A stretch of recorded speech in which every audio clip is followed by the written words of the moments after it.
Hi, this is Al Sorensen with the Munch Bunch.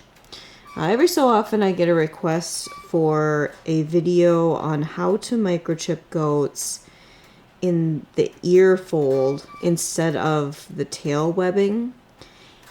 And that's how I microchip all my goats, is up by the head. I really like to scan the goats up by the head.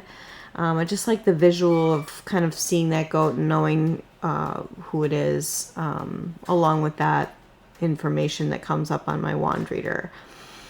So what I do is I order microchips from Microchip ID Systems, and I order the 840 ones because that is Scrapey approved in some cases, and you'll have to look up the specific rules on that.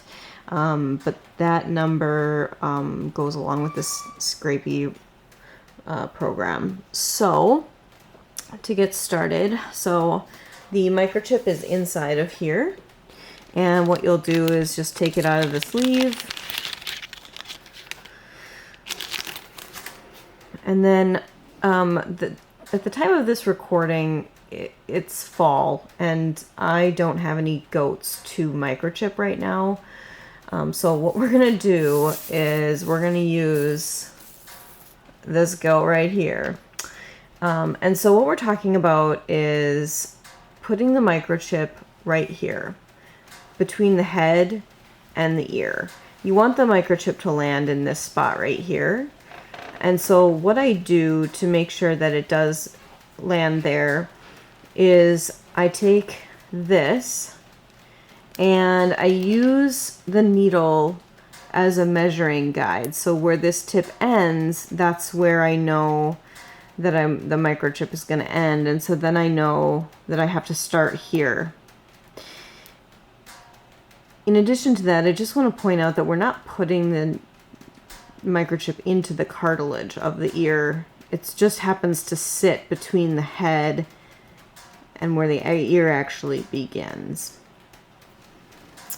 And so like I said, so we're going to start down here, and then just like putting in a plastic ear tag, you're going to want to look for any veins and not put this in near any veins as well. So it's the same idea with that. All right, so this will be my goat's ear, and what we're going to do is we're going to take this and just put it under the skin. And I'm actually going to flip this over to show you guys what that looks like. Now, you won't be able to see this on your goat because if you're doing this correctly, obviously you're not going to go all the way through. But what happens on the inside is you're actually going straight up, and you will feel this will be a very slidey motion that you won't feel any resistance to if you're doing it right. It'll feel similar to if you've ever put on like a plastic sleeve on a thermometer. It feels very similar to that. And so when you've got that in place, we're going to go back to this side. What you'll actually see, you depress this plunger here, and that actually releases the microchip.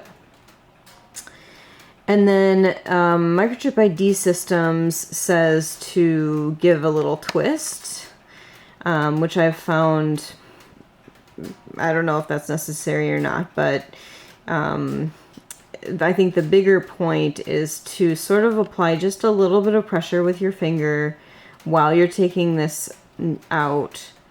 And then you're making sure that the microchip isn't coming back with it. And then you can hold that for a second. But once you let go, there shouldn't be any blood that comes out.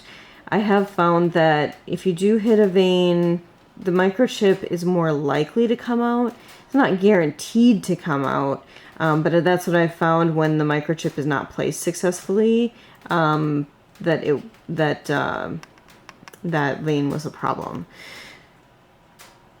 And so then what I do is pretending that that's actually in the goat's ear. I'll show you what that looks like. This is the size of it. There it is right there. I take my wand reader, or in this case, I have a Pocket Hero. Oh, it already scanned. You can scan the goat to make sure that it's in the ear. And I really love this little Pocket Hero microchip reader because the battery feels like it lasts absolutely forever. It's rechargeable. It fits in a pocket really well, obviously from the name. But also, one thing to know about this is that it doesn't record numbers. It doesn't store numbers. It doesn't transfer numbers. So it's adorable and small, great for a quick scan. But if you have a larger herd, you actually are going to want something that actually stores and transfers the numbers. So hopefully that helps. And if you have any other questions, I can answer them, and then I will try to get a video of a live goat in the spring. Thanks all.